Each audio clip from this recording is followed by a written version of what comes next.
मैं भी जब सास बनूंगी तो किसी की न सुनूंगी। बहू, आज श्याम भजन मंडली वालों ने सुंदरकांड का आयोजन किया है। 4 बजे तुम चाय तैयार करके रखना, मैं पीकर निकल जाऊंगी। और सुनो, छत पर से कपड़े उठाकर प्रेस कर देना, वरना सुबह तुम्हारे पापा जी और शुभम देवर वैभव को परेशानी होगी। और शाम के खाने की तैयारी कर लेना। यह बोल शांति जी अपने कमरे की तरफ जाने लगी। तब प्रिया बोली, माँ जी, आप कहें तो मैं भी आपके साथ चलूं। पड़ोस वाली मोना भाभी मुझे कितनी बार घर आने का बोल चुकी हैं, मगर घर के काम तो कभी खत्म ही नहीं होते। घर में अकेले काम करते करते मैं उकता गई हूँ। अगर आप इजाज़त दे दें तो थोड़ी देर मैं भी उनके साथ बैठ जाऊँ।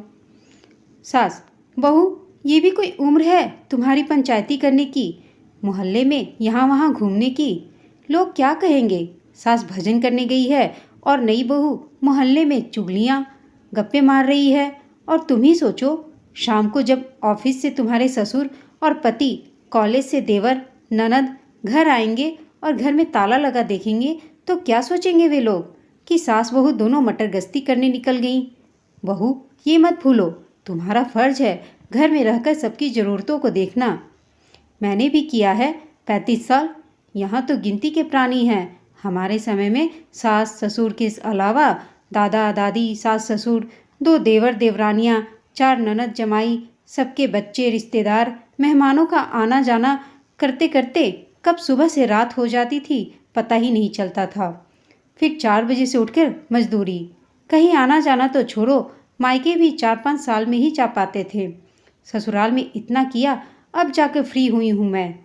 अब हमें भी तुमसे उम्मीद है कि घर में बहू है तो निश्चिंत होकर मैं भी कहीं आ जा सकती हूँ। अब तुम हमारी बराबरी करोगी?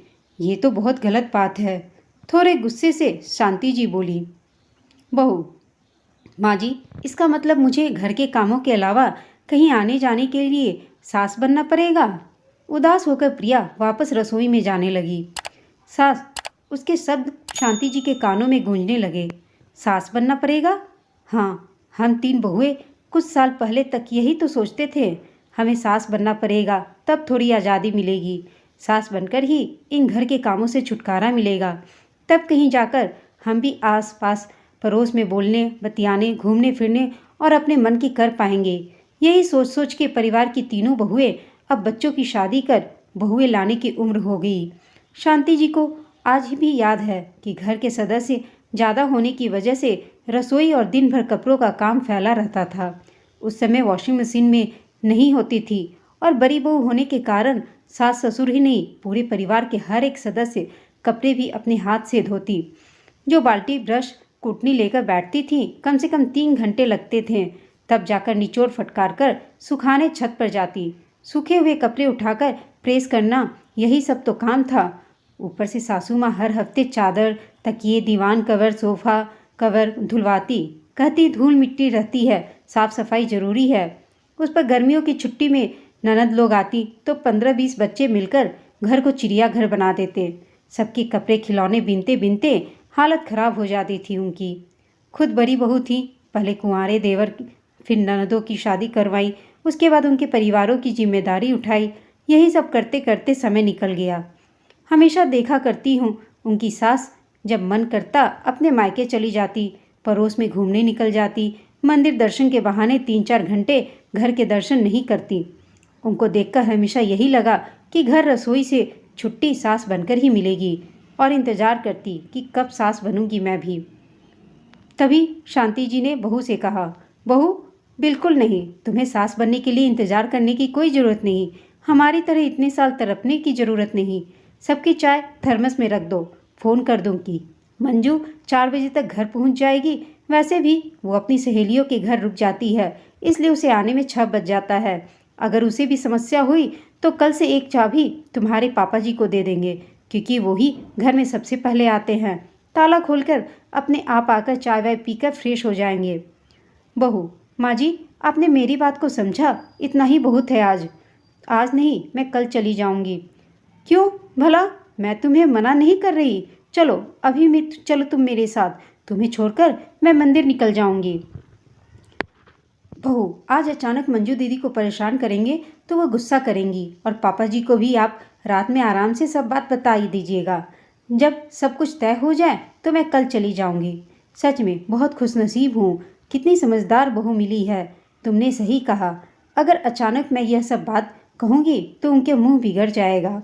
रात को आराम से बैठकर सबसे बात करूँगी तो सारी समस्या का समाधान मिल जाएगा और सब मेरी बात मान भी लेंगे, मुझे पूरा यकीन है। तो फिर तय रहा, जब भी तुम्हारा मन करे तुम आस पड़ोस में की बहू के साथ दोस्ती कर लो और चाहो तो एक किट्टी पार्टी भी कर लेना, ताकि तुम्हारा मन लगा रहे और हमारी बहू प्रसन्न रहे।